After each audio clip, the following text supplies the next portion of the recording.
These archetypes can help us understand human nature. None of them are absolute definitions. They are not boxes to categorize people, but like the north, south, east, and west directions are not absolute, but indispensable nevertheless. The archetypes north, south, east, and west help to differentiate types of masculine behavior. Red, blue, green, and yellow do not define specific colors, but ranges of colors. Similarly, the archetypes red, blue, green, and yellow describe ranges of feminine behaviors. These are all psychological traits, not physical gender traits. Individual people may at different times or in different circumstances express any of these psychological behaviors. Still, after 40 years of experience with these archetypes, I can say that the behaviors of most people fit one or two of these archetypes very well. They have helped me understand and accept different types of people. They have also helped me understand my own shifts of mood and mental capabilities. In this final video in the series, I'll describe the psychological underpinnings of a full and rewarding life, and I'll point out the internal barriers we must surmount to achieve this. There are two fundamentally different approaches depending on whether we are primarily ideal-oriented, like me and many other men, or whether we are essentially feeling-oriented, like most women I have known, but not all. These two directions are described later in the video. To proceed further, I'll call on George the Avatar. Hello, George.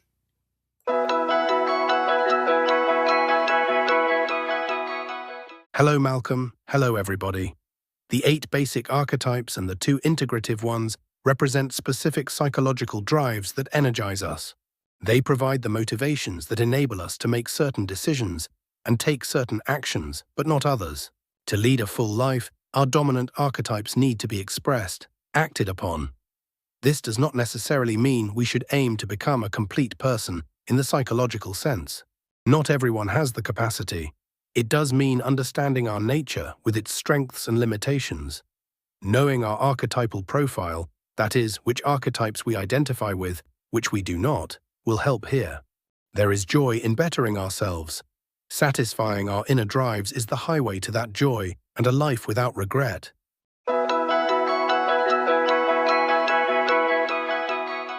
Our natural inclinations or drives can be enhanced, modified, or even suppressed by the prevailing culture. That culture begins with the habits of our family, extends as a child to our neighborhood and educational system, and later, as an adult, to social class, workplace culture, ethnic identity, and the dominant national culture.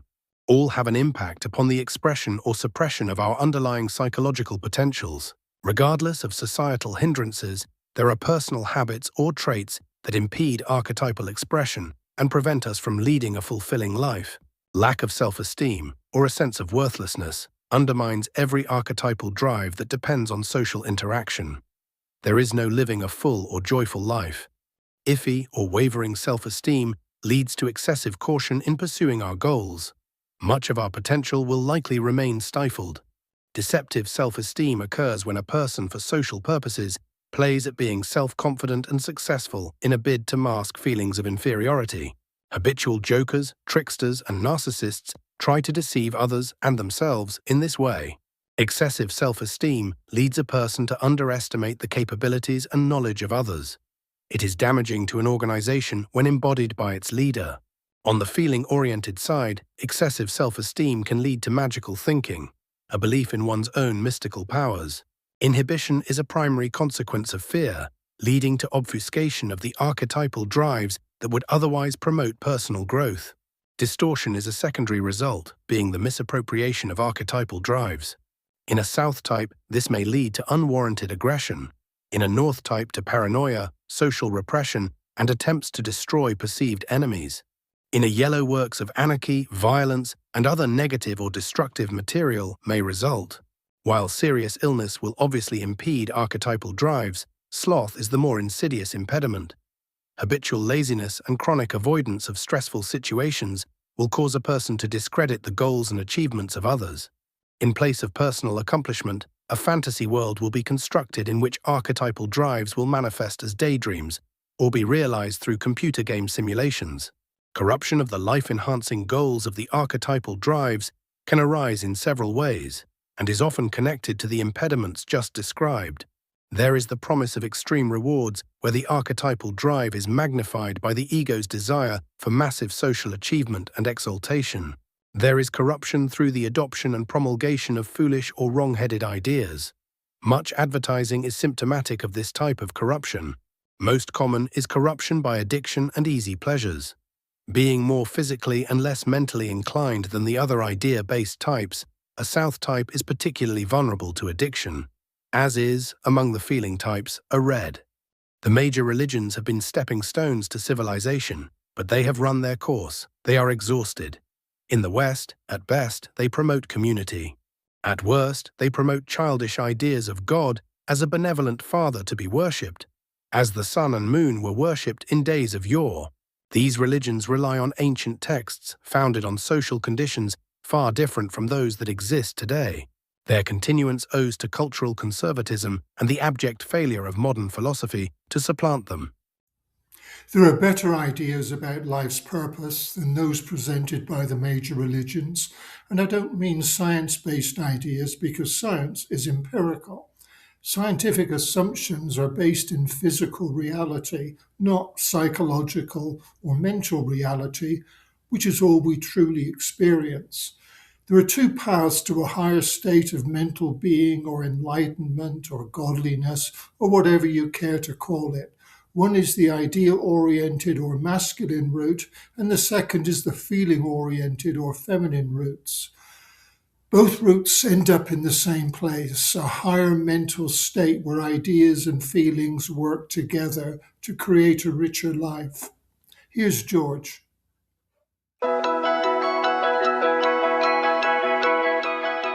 The idea-oriented or masculine mind must first develop and attain competence in the mental traits represented by the North, South, East, and West archetypes.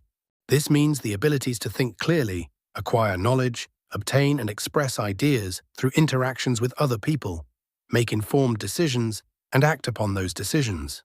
Superior talent in any of these areas is unnecessary and may be a hindrance. To integrate these abilities requires the middle archetype. Here, the mind becomes self-consciously aware of these traits and learns how and when to switch between these different modes of behavior. Self-belief is essential, as is self-honesty and self-reliance. Psychotherapy and spiritual training are insufficient. An idea-oriented person has feelings and acts unconsciously upon them. Their conscious decisions, however, are based upon ideas which make sense, at least to themselves. Any feelings about the decision are suppressed, but to become fully functional, an idea-oriented person must venture consciously into his or her feelings about decisions and courses of action. There are ways to do this. To fully focus on feelings, a person must first learn to suppress thoughts. This is done through meditation practice that may first be learned by instruction, then personalized as a person grows more adept. Complex emotions map into various parts of the body, creating localized stress. Becoming aware of these stresses is an important start. Learning to release them, however, is a different ability.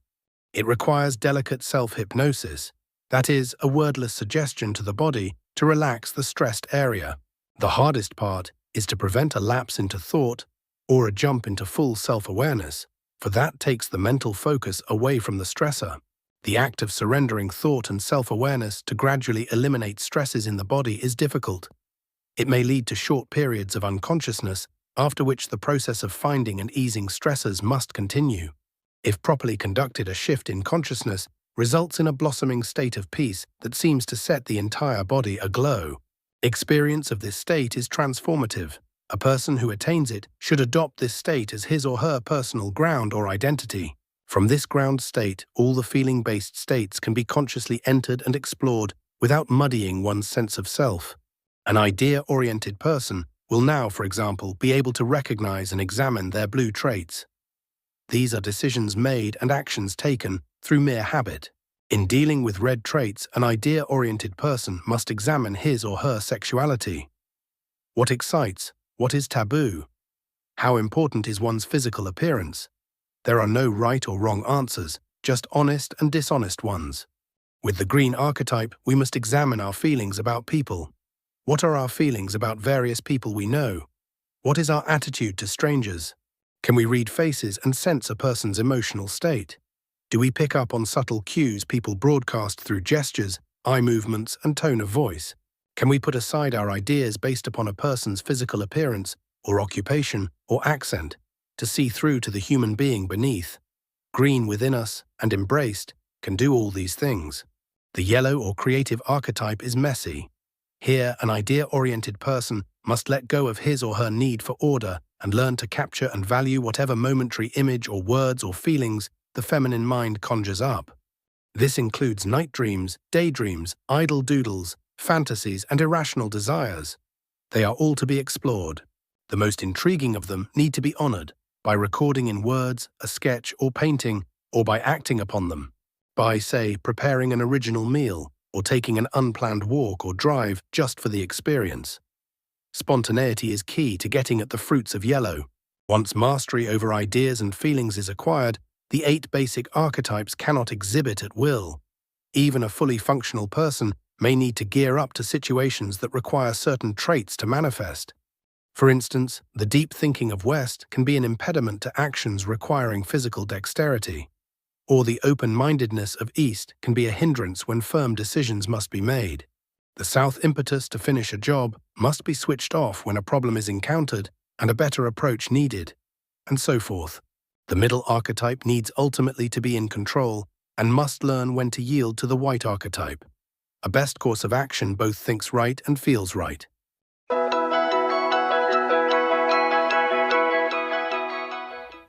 I identify as a middleman, even though, as the foundational dream I described in the first video indicated that I had all 8 archetypal traits in me.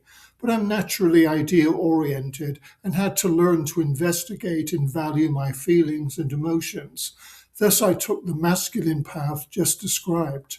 The feminine road requires a feeling-oriented person to develop and respect their innate masculine or idea-oriented nature. As I have no personal experience of this road, the following description has been intuited and reasoned. For the feeling-oriented or feminine mind, the road to full function requires the development and use of rational or logical thinking. This means learning to suppress the urge to lapse into and be overcome by feelings, be they frustration, annoyance, doubt, confusion, or whatever. Firstly, though, a feeling-oriented person must recognize the feminine archetypes at work within them, namely blue decision-making, red sexuality, yellow creativity, and green empathy. An identity with white, the self-reflective archetype, is necessary too, for only white can reflect on her full range of felt experiences. Public education provides an entry point to the world of idea-based mental functioning. A standout is the rigorous discipline of mathematics, followed by the basic sciences.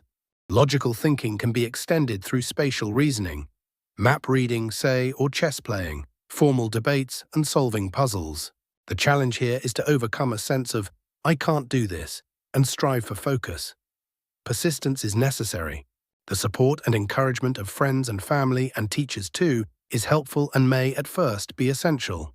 Beyond the education system, feeling-oriented types, particularly women, stand to gain by being thrust into male-dominated businesses where they must learn to work as equals with idea-competent males. A competent woman is likely to have to deal with a tide of emotions that her male colleagues don't seem to experience. This is because the male mind excels at thought and is narrowly focused on the job at hand. Interpersonal relationships and extraneous obligations are secondary. This is not so for the capable feeling-oriented woman working in the male domain. She is not inclined to let go of relationships either with her work colleagues or with people outside her work life. The typical masculine work culture will pressure her to do this, but if she does, she will be guilty of trying to act male and will either become overstressed and thus lower functioning, or she will lose the benefit of her feminine instincts. She will find dealing with occasional male coarseness, abruptness, and idea fixation difficult. These masculine traits are not to be aped or respected, just accepted. Still, there are cultures and business environments that may appear feeling-oriented, when, in fact, they are fully masculine. Such cultures are reserved, strictly hierarchical, and dominated by unspoken rules about how business interactions should be conducted. Oriental business groups tend to be this way, and tend to disregard women as equals, no matter their capability. When it comes to integrating idea and feeling-based orientations, the world's cultures have a long way to go. All-female organizations may be a useful stepping stone, but they are no solution. Feminine cultures tend to be over-concerned with personal relationships. Productivity suffers as a result. I'd like to interject here, George. I've remembered an incident from the 1980s which sheds light on how a feeling-oriented person can access their idea-oriented or thinking side. I lived in Atlanta, Georgia, and my girlfriend of the time told me how she gave herself advice about a problem she was facing. She wanted to be completely honest with herself, so she stripped naked and got into bed. There she imagined what I would say to her regarding her problem. Years later, I still find it remarkable that this young woman, she was just 19 at the time, had the mental wherewithal to decide how she would go about seeking her best advice. It was flattering she pictured me, but it could have been any male whose advice she would respect.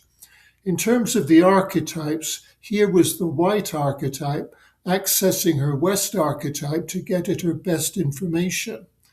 As she's no longer with us, here's a photo of her.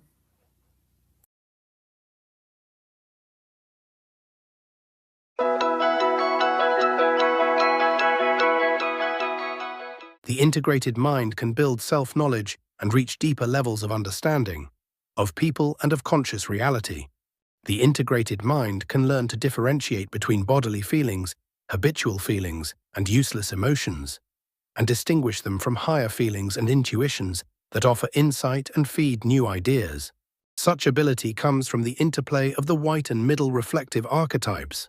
Once mastered, adepts can evaluate the worth of their feelings and sense the worth of their ideas. This is the hallmark of a superior mind.